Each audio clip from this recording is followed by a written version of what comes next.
Hello everyone, welcome back to the channel. आज हम देखेंगे फंक्शनलिज्म के बारे में, यानी कि प्रकार्यवाद के बारे में। प्रकार्यवाद की स्टार्टिंग कैसे होती है, ये क्या समझने का प्रयास करता है, ये सारी चीज़ें इस वीडियो में देखेंगे। तो फंक्शनलिज्म की शुरुआत करने से पहले हमको सोशलॉजी के बेसिक्स में जाना पड़ेगा, सोशलॉजी के इमर्जेंस में जाना पड़ेगा, जहाँ पर कि सोशलॉजी अभी एक इन्फेंट है, मतलब कि अभी सोशलॉजी एक शैशव काल में है, एक बच्चे की तरह है। और यहाँ पर ये बात हो रही है कि इस इन्फेंट को कैसे एक अच्छे से इंडिविजुअल बनाया जाए, कैसे अडल्ट बनाया जाए, ठीक है, कैसे इसका विकास किया जाए। तो इस पे बहुत सारे हमारे थ्योरिस्ट सोच रहे थे कि क्या क्या ऐसे थ्योरीज हैं जिसको कि हम समाज को समझने के लिए लाएं, ठीक है। तो तब के समय में साइंस बहुत ज़्यादा चल रहा था, ठीक है। जब हम सोशल का इमर्जेंस देखते हैं, कब देखते हैं 1838 पे, जब ऑगस्ट कॉम्ट ने पहले तो सोशल फिजिक्स कहा, उसके बाद उन्होंने टर्म दे दिया सोशलॉजी। तो तब साइंस की बहुत ज़्यादा बातें हो रही थी, ठीक है। और उसी क्रम में आपने देखा भी होगा कि जिस प्रकार से ऑगस्ट कॉम्ट जो कि फादर ऑफ सोशलॉजी हैं, तो कहते हैं कि किस प्रकार से विज्ञानों की हायरार्की है, ठीक है, कि कौन सा विज्ञान सबसे पहले आता है, कौन सा विज्ञान सबसे बाद में आता है। तो बताते हैं कि सबसे पहले विज्ञान कौन सा है, मैथमेटिक्स है, ठीक है। सबसे क्या कहते हैं, ऐसा विज्ञान है जिसको पढ़ने के लिए अन्य विज्ञानों की आवश्यकता नहीं पड़ती है, सबसे फंडामेंटल विज्ञान है। उसके बाद वो कहते हैं कि एस्ट्रोनॉमी आया, खगोल विज्ञान आया, उसके बाद फिजिक्स आया, उसके बाद केमिस्ट्री आया, उसके बाद बायोलॉजी आया, और उसके बाद सोशियोलॉजी आया, ठीक है। और सोशियोलॉजी क्या है, क्वीन ऑफ साइंसेस है। किसने कहा, ऑगस्ट कॉम्ट ने कहा, ठीक। नाउ जब ये बायोलॉजी से साइंस की ओर आया तो इसका अर्थ ये हो गया ना कि बायोलॉजी से बहुत सारी चीज़ें उधार लेगा। तो बायोलॉजी में हमारे एक साइंटिस्ट रहे हैं या फिर बायोलॉजिस्ट रहे हैं जिनका नाम है चार्ल्स डार्विन, ठीक है, चार्ल्स डार्विन। और चार्ल्स डार्विन का आपको पता है कि इन्होंने एक फेमस थ्योरी दी है जिसको कि हम बोलते हैं सर्वाइवल ऑफ द फिटेस्ट, ठीक है, ऑफ द फिटेस्ट, यानी कि योग्यतम की उत्तरजीविता का सिद्धांत। इस धरती पे जो सबसे ज़्यादा योग्य होगा वही जिंदा रहेगा और बाकी लोग क्या हो जाएंगे, बाकी लोग ख़त्म हो जाएंगे। अब चार्ल्स डार्विन के एक बहुत अच्छे दोस्त थे, ठीक है, जिनका नाम है हर्बर्ट स्पेंसर। हर्बर्ट स्पेंसर, ठीक है। हर्बर्ट स्पेंसर कहाँ से आते हैं, यूके से आते हैं, यूनाइटेड किंगडम से आते हैं, इंग्लैंड से आते हैं, ठीक है। हर्बर्ट स्पेंसर बहुत अच्छे दोस्त थे। तो इन्होंने ये जो सर्वाइवल ऑफ फिटेस्ट था या फिर ऑर्गेनिक एनालॉजी का जो आइडिया था वो कहाँ से लिया, बायोलॉजी से लिया, और खासकर चार्ल्स डार्विन से लिया। इसके अलावा चार्ल्स डार्विन ने एक बुक लिखी थी जिसका नाम है डिसेंट ऑफ मैन, जहाँ पर ये मैन के इवोल्यूशन को बता रहे थे, ठीक है। तो ये किस में है, इवोल्यूशनरी है, एक उद्विकासी है, इवोल्यूशनरी बायोलॉजिस्ट है।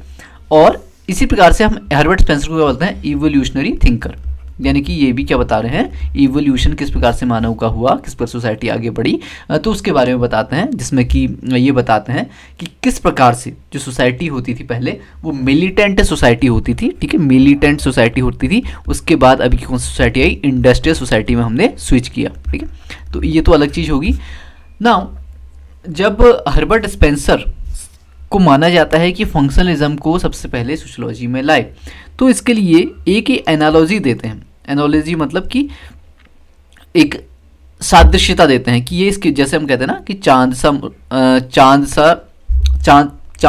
सा रोशन चेहरा, ठीक है। तो चेहरा को चांद के साथ क्या किया गया है, हमने एक एनालॉजी दी है। तो इन्होंने कहा कि जैसे हम बायोलॉजी में एक ऑर्गेनिज्म होता है, ठीक, ऑर्गेनिज्म यानी कि सावयव, या फिर हम कहें एक बॉडी होती है, किसी की भी बॉडी हो, तो उस बॉडी में उस बॉडी के अलग अलग पार्ट होते हैं। ह्यूमन बॉडी का एग्जांपल ले लेते हैं, बहुत आसान रहेगा, ठीक है। ह्यूमन बॉडी में कौन से पार्ट होते हैं, मेन पार्ट अभी हम लिखते हैं, जैसे कि ब्रेन है, ठीक है, हार्ट है, लंग्स है, किडनी है, तो ये सारे क्या है, पार्ट है। और तभी एक बॉडी बनेगी, तभी एक सिस्टम हमारा बनेगा जब ये सारे पार्ट्स क्या करेंगे, एक साथ कार्य करेंगे, इंटरकनेक्टेड होके कार्य करेंगे, ठीक। पहली चीज़ तो ये है, तभी एक बॉडी फंक्शन करेगी। दूसरी चीज़ ये है कि इस बॉडी के जो अलग अलग पार्ट हैं उनका अलग अलग फंक्शन है। इस जो हमारी ह्यूमन बॉडी है, किसी ऑर्गेनिज्म की बॉडी है, उसके जो अलग अलग पार्ट हैं, चाहे वो आँखें हों, चाहे वो हृदय हो, ठीक है, चाहे वो किडनी हो, तो सबके अलग अलग फंक्शन भी हैं और वो इंटरकनेक्टेड होकर पूरी बॉडी भी बना रहे हैं। तो यही आइडिया सोशियोलॉजी में ये कहते हैं फंक्शनलिज्म वाले कि जो सोसाइटी है, सोसाइटी के भी अलग अलग कंपोनेंट हैं। अब सोसाइटी के कौन कौन से कंपोनेंट हो सकते हैं? सोसाइटी कंपोनेंट हो सकते हैं जैसे कि किनशिप, ठीक है, जैसे कि अलग अलग हमारे इंस्टीट्यूशन जिसमें आते हैं रिलीजन, मैरिज, फैमिली, ठीक है, कल्चरल इंस्टीट्यूशन, तो ये सारी चीज़ें, फोकवेज, मोरेज, लॉ, तो ये क्या है? अलग अलग कंपोनेंट हैं सोसाइटी के। और इस सोसाइटी के जो अलग अलग कंपोनेंट हैं उनका अलग अलग कार्य है। जैसे कि फैमिली का कार्य अलग है, ठीक है, जो भी यंग वन है उनकी अपब्रिंगिंग करना, सोसाइटी में एक ऑर्डर मेंटेन रहे। अगर क्या कहते हैं फैमिली नहीं होगी, कोई भी किसी से मैरी कर रहा होगा तो केओस हो जाएगा, ठीक है। इस प्रकार से मैरिज के कुछ रूल्स बनाए जाते हैं और किनशिप की इसी प्रकार से किनशिप भी कुछ रोल अदा करती है। तो इन सब के अलग अलग भी कुछ रोल हैं। सोसाइटी में लॉज नहीं होंगे तो सोसाइटी में बिल्कुल अफरा तफरी मच जाएगी, ठीक है, कोई भी किसी को भी कुछ करेगा। मोरेज नहीं होंगे, फोकवेज नहीं होंगे तो भी दिक्कतें हमारे सामने आ जाएंगी। तो सोसाइटी के जो अलग अलग कंपोनेंट हैं इनका कुछ न कुछ प्रकार ही है, कुछ न कुछ कार्य है, और ये सारी चीज़ें मिलकर सोसाइटी भी बना रही हैं। हम क्या कहते हैं सिर्फ किनशिप को निकाल दें तो क्या उसका औचित्य रह पाएगा? नहीं रह पाएगा। जिस प्रकार से ह्यूमन बॉडी से आप किडनी निकाल दो और मैं किडनी को अपने हाथ पे रखता हूँ तो क्या वो उसी तरीके से फंक्शन करेगी जैसे वो बॉडी में फंक्शन कर रही है? नहीं कर पाएगी। इसी प्रकार सोसाइटी कंपोनेंट को हम आइसोलेशन में नहीं रख सकते हैं, ठीक है। तो functionalism as a perspective evolve with the beginning of sociology. अब सोशियोलॉजी क्या थी? बिगिनिंग पे ही थी, तब ये क्या हुआ? इवॉल्व हुआ। कौन कौन से थिंकर आते हैं?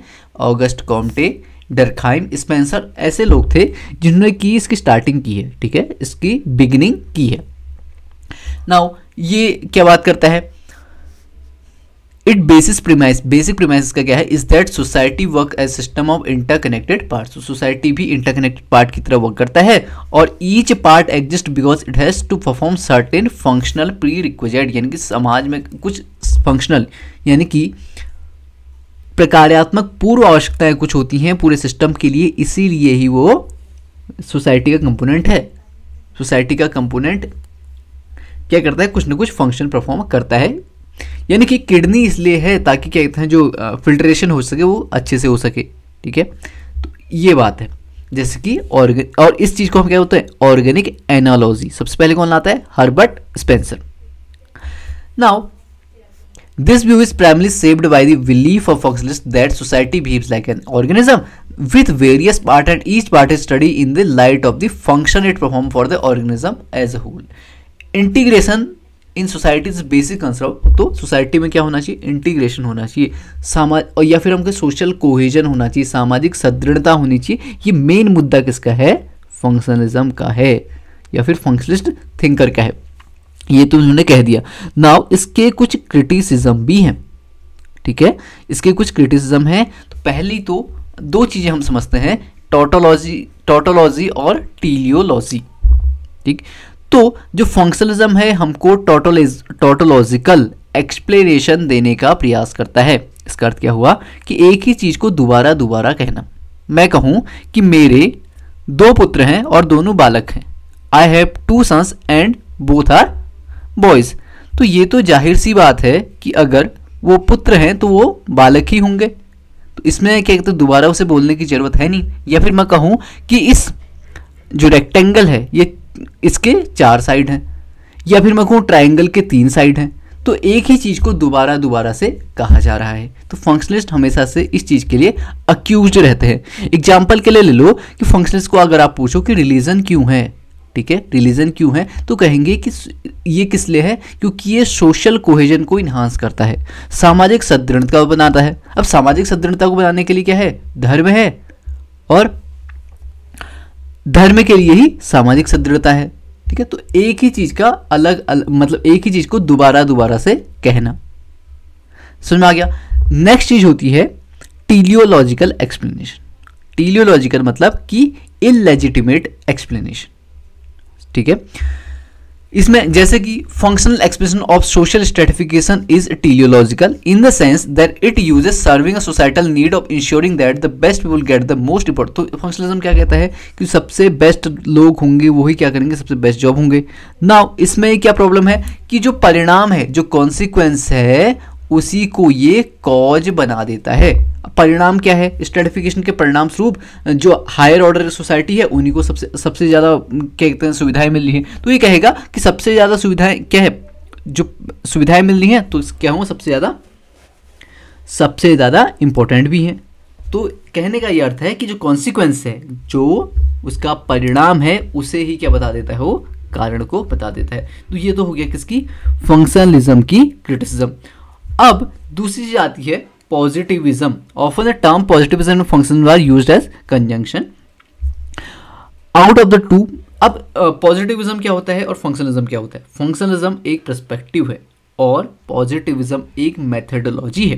ठीक है, पॉजिटिविज्म को कभी भी आप एक मेथड नहीं कहते हैं, मेथोलॉजी मतलब पद्धति शास्त्र है। ठीक है, पॉजिटिविज्म का आइडिया कहाँ से आता है हमारे पास? वो आता है ऑगस्ट कॉम्टे से, और उससे भी अगर हम पहले बात करें तो सेंट साइमन। लेकिन मेनली आप क्या बात करेंगे कि पॉजिटिविज्म का आइडिया कहाँ से आता है? ऑगस्ट कॉम्टे से। नाउ एक क्वेश्चन बहुत एग्जाम्स में आया है कि पॉजिटिविज्म में ऑगस्ट कॉम्टे ने कौन कौन सी विधियाँ बताई हैं। ठीक है, अपनी बुक में कौन कौन सी विधियाँ बताई हैं तो इंपॉर्टेंट है। तो उन्होंने कौन सी विधियाँ बताई हैं? एक तो बताई है उन्होंने ऑब्जर्वेशन, ठीक है, ऑब्जर्वेशन, एक्सपेरिमेंट, दूसरी यानी कि प्रयोगात्मक विधि। अगली चीज होती है हिस्टोरिकल मेथड यानी कि ऐतिहासिक विधि, और अगली है कंपैरेटिव विधि यानी कि तुलनात्मक विधि। तो ये किसने बताई है? ऑगस्ट कॉम्टे ने बताई हैं। किसकी विधियां बताई हैं? पॉजिटिविज्म की विधियां बताई हैं। ठीक है, नाउ आगे देखते हैं। Positivism is the strand of sociology which put scientific study at the heart of discipline. तो पॉजिटिविज्म एक ऐसा क्या है? पॉजिटिविज्म एक ऐसा स्ट्रैंड है सोशियोलॉजी का जो सबसे पहले किस चीज़ को रखता है? साइंस को सबसे पहले रखता है। साइंस को बोलता है कि साइंस ही सब कुछ है। ठीक है, it aims to make the discipline scientific and positivistic tend to make prediction by doing out theories in a similar fashion to natural, जैसे कि नेचुरल साइंसेस। नेचुरल साइंस मतलब फिजिक्स, केमिस्ट्री, बायोलॉजी और सारी चीज़ें हैं, उसमें जिस प्रकार से थ्योरीज होती हैं और जिस प्रकार से हम किसी फिनोमिना को समझाते हैं उसी प्रकार से हम यहाँ पर भी समझा सके, इसलिए ये क्या करता है? पॉजिटिविज्म इस चीज़ की बात करता है।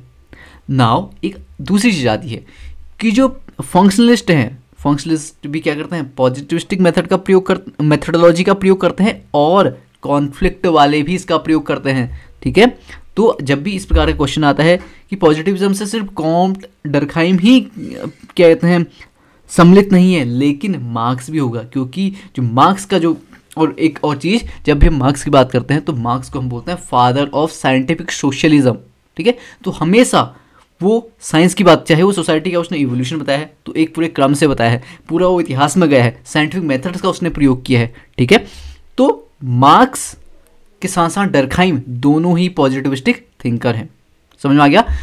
दस functionalism is like a subset of positivism in the sense but not exactly. तो हम कभी कभी कहते हैं ना कि जो फंक्शनलिज्म है एक पॉजिटिविज्म का ही सबसेट है, लेकिन ऐसा नहीं है। कुछ हद तक तो ये सत्य है, लेकिन पूरी तरीके से सत्य नहीं है। तो इस अगर सेंस में देखें तो डर्कहाइम क्या थे? पहले ट्रू फंक्शनलिस्ट थे। Now functionalist approach begin with an observation that behaviour of the society structured. तो फंक्शनलिज्म इस ऑब्जर्वेशन के साथ आगे बढ़ता है कि सोसाइटी का बिहेवियर है वो क्या होता है? स्ट्रक्चर्ड होता है। Relationship between the members of society are organised, और सोसाइटी के जो भी सारे मेंबर हैं उनका व्यवहार हमेशा क्या होगा? ऑर्गेनाइज रहेगा।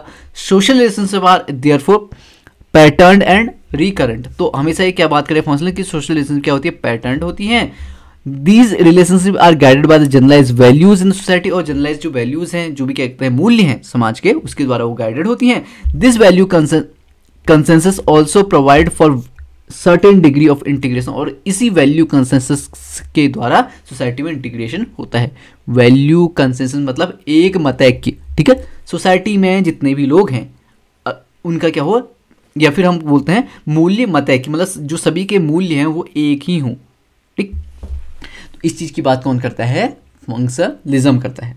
ठीक है, सो आई होप आपको फंक्शनलिज्म के बारे में बेसिक आइडिया पता चला होगा। अभी जो नेक्स्ट वीडियो है उसमें हम इसके बारे में आगे देखेंगे और डर्कहाइम को स्टार्ट करेंगे। So thank you so much, मिलते हैं अगली वीडियो में।